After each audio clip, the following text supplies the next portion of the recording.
Halo teman-teman, jumpa kembali dalam channel saya, Imron Wasi. Selamat datang. Hari ini kita akan membahas korelasi kandidat, terutama Capres-Cawapres pada Pilpres 2024. Karena kita perlu membahas ini sebelum Komisi Pemilihan Umum menetapkan siapa kandidat yang akan terpilih menjadi Presiden dan Wakil Presiden Indonesia 2024 sampai 2029. Korelasi kandidat Capres-Cawapres terhadap partai politik yang menentukan pilihannya di tempat pemungutan suara masing-masing ini perlu kita simak dan perlu kita telaah. Karena pasangan nomor urut 1 di sana ada Anies Rashid Baswedan yang didampingi oleh Muhaimin Iskandar selaku Ketua Umum Partai Kebangkitan Bangsa. Kemudian nomor urut 2 ada Prabowo Subianto dan Gibran Rakabuming Raka, dan pasangan nomor 3 ada Ganjar Pranowo dan Mahfud MD. Ketiga kandidat ini tentunya ada kandidat yang diusung maupun yang didukung oleh partai-partai politik, terutama karena mereka sudah lama berkarir secara politik di partai politik. Dengan kata lain, kandidat yang hari ini maju gelanggang politik atau panggung politik di pentas nasional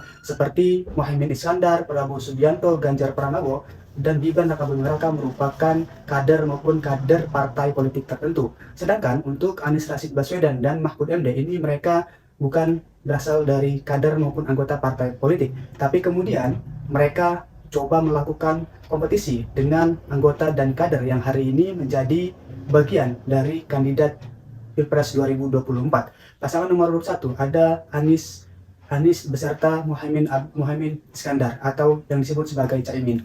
Anies Baswedan ini tentunya sangat familiar sekali di dalam dunia akademis karena Pak Anies pernah menjadi rektorat dan juga pernah menjadi juga bagian dari cendekiawan. Nah, oleh karena itu kehadiran Anies Rashid Baswedan dalam panggung politik ini juga sesuatu yang bagus dan menjadi angin segar bagi publik, karena Pak Anies ya seperti yang saya sampaikan di awal itu bukanlah anggota dan kader partai politik, tapi Pak Anies mampu bersaing dengan anggota dan kader partai politik yang hari ini berlaga pada Pilpres 2024. Padahal Mas Anies Rashid Baswedan ini bukan ketua umum, bukan pendiri partai politik tertentu, tapi beliau mampu survive untuk melakukan pertarungan, untuk melakukan kompetisi dengan anggota dan kader partai politik lainnya. Meskipun wakilnya, calon wakil presidennya itu Muhaimin Iskandar yang juga sebagai ketua umum Partai Kebangkitan Bangsa.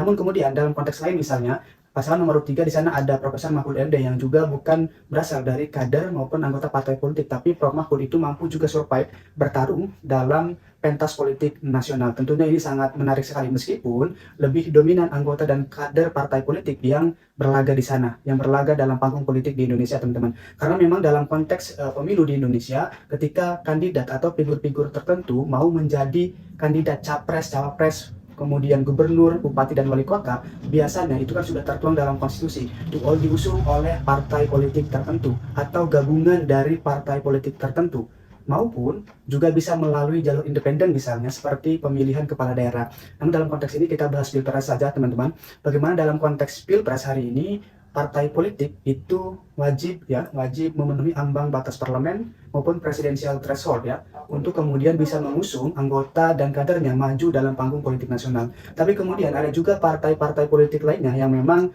memiliki anggota dan kader yang yang berpotensi maju gelanggang, tapi kemudian akhirnya dia tidak bisa maju karena alasan-alasan politik tertentu, teman-teman ya. Nah, oleh karena itu kehadiran sosok Anies Rashid Baswedan dan juga Mahfud MD dalam panggung politik di Indonesia ini semakin membuka cakrawala persaingan politik, teman-teman. Dalam konteks ini misalnya bagaimana korelasi antara kandidat yang diusung, capres, cawapres dengan TPS, lokasi yang mereka memilih, teman-teman. Misalnya Anies Rashid Baswedan itu memilih di daerah Cilandak ya, di Lebak Bulus, Cilandak, Jakarta Selatan. Nah, bagaimana korelasi Anies Rashid Baswedan dengan partai politik pengusung, pendukung maupun partai politik lainnya di sana? Nah, justru angka menunjukkan, teman-teman, Litbang Kompas menunjukkan bahwa ketika Anies memilih di TPS 060 Lebak Bulus, Cilandak, Jakarta Selatan, ini memang tidak ada partai politik yang dominan. Artinya raihan suara yang diperoleh oleh partai politik di TPS 060 Lebak Bulus, Cilandak, Jakarta Selatan ini merata. Artinya tidak ada kesenjangan raihan suara yang besar, teman-teman. Tidak terpaut jauh. Misalnya memang diperoleh oleh Partai Gerindra sebanyak 42 suara ya, dengan presentasi sebesar 21,5%, disusul juga oleh PKS 17,4%, PKB 14,9%, PDIP 9,7%, dan Partai Nasdem 9,7%. Namun kita lihat misalnya peta politik yang mengusung Anies Rashid Baswedan dan Muhaimin Iskandar dalam konteks TPS Pak Anies memilih di sana di Lebak Bulus, ini menunjukkan memang ini ya tingkat keterpilihannya ini cukup bagus karena di sana ada PKS, kemudian juga Partai Nasdem dan PKB. Artinya ketiga pengusung partai politik Anies Rashid Baswedan Muhaimin Iskandar di sana masuk ke dalam posisi 5 teratas, teman-teman. Artinya memang ketika Anies memilih di TPS 060 di Lebak Bulus, Cilandak, Jakarta Selatan itu tidak ada partai politik yang dominan. Nah, dalam bahasa lain artinya ini memunculkan persaingan elektoral yang lumayan, yang baik, teman-teman, dalam konteks di TPS Anies Rashid Baswedan. Meskipun di sana ada Partai Gerindra yang lebih unggul, ya, yang lebih unggul di posisi pertama, kemudian disusul oleh Partai Keadilan Sejahtera dan seterusnya. Nah, bagaimana kemudian dengan tempat atau lokasi ketika Prabowo Subianto memilih di Bojongkoneng, Babakan, Madang, Kabupaten Bogor, teman-teman. Nah, di sana memang berbeda hasilnya raihan suara yang diterima oleh partai politik. Di Bogor, di tempat Prabowo Subianto memilih mencoblos itu Partai Gerindra, partai yang didirikan sekaligus yang hari ini Prabowo pimpin, itu sangat unggul dominan sekali, teman-teman. Itu sebesar 69,5%. Nah, artinya ini berbeda dengan TPS di mana Anies memilih. Nah, kemudian disusul oleh PKS dengan 13,3%, Partai Golkar 10,2%, Demokrat 2,7%, dan PDIP 0,9%. Nah, dalam konteks ini memang kita lihat pengusung partai politik Anies Rashid Baswedan yaitu PKS mengikuti atau berada di posisi kedua setelah Partai Gerindra di Bogor, teman-teman. Karena memang Jawa Barat juga eskalasi Partai Keadilan Sejahtera juga cukup baik di sana, teman-teman, ya. Nah, artinya memang terdapat perbedaan antara TPS Anies dan Prabowo Subianto, di mana di TPS Prabowo Subianto ini partai politik itu sangat dominan memilih Partai Gerindra, teman-teman. Artinya memang korelasi capres yaitu Prabowo Subianto dengan partai politik pengusung maupun pendukungnya ada di sana, terutama ke Partai Gerindra, karena stereotip yang berkembang yaitu ketika kandidat capres-cawapres yang akan memperoleh efek ekor jas biasanya yang diusung oleh partai politiknya sendiri. Dalam hal ini kita lihat studi kasusnya adalah Partai Gerindra, ya, di Kabupaten Bogor, di mana Prabowo Subianto mencoblos di sana.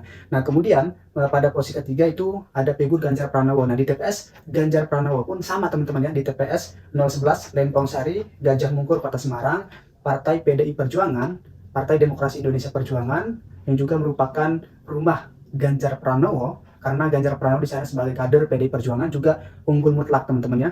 Unggul mutlak itu sebesar 65,6%. Kemudian disusul oleh Demokrat sebesar 9,5%, PSI 5,0%, Gerindra 4,5%, dan PKS 4,5%.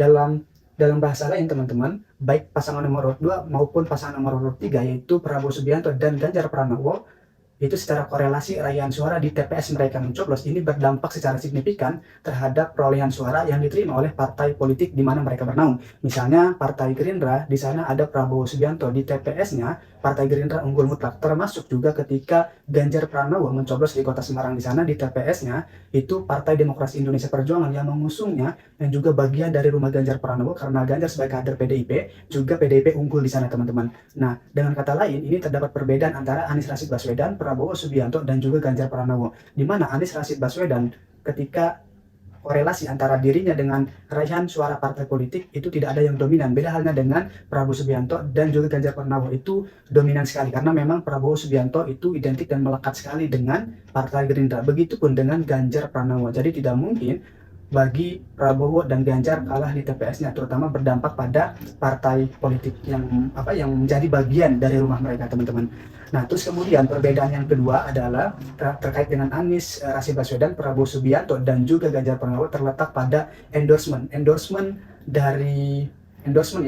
mencoba mencari ataupun mendulang endorsement dari Presiden Joko Widodo, yaitu Prabowo Subianto dan juga Ganjar Pranowo kan secara kasat mata sangat terlihat sekali, teman-teman, bagaimana mereka mencari, ya, bekerja keras untuk memperoleh efek ekor jas dari Presiden Joko Widodo. Tapi memang ini juga secara gradual mengalami kenaikan, ya, efek endorsement dari Presiden Joko Widodo terhadap Prabowo Subianto. Sedangkan bagi Ganjar Pranowo ini mengalami penurunan, terutama ketika menjelang detik-detik pemilihan presiden, ya, pada 14 Februari 2024 yang lalu.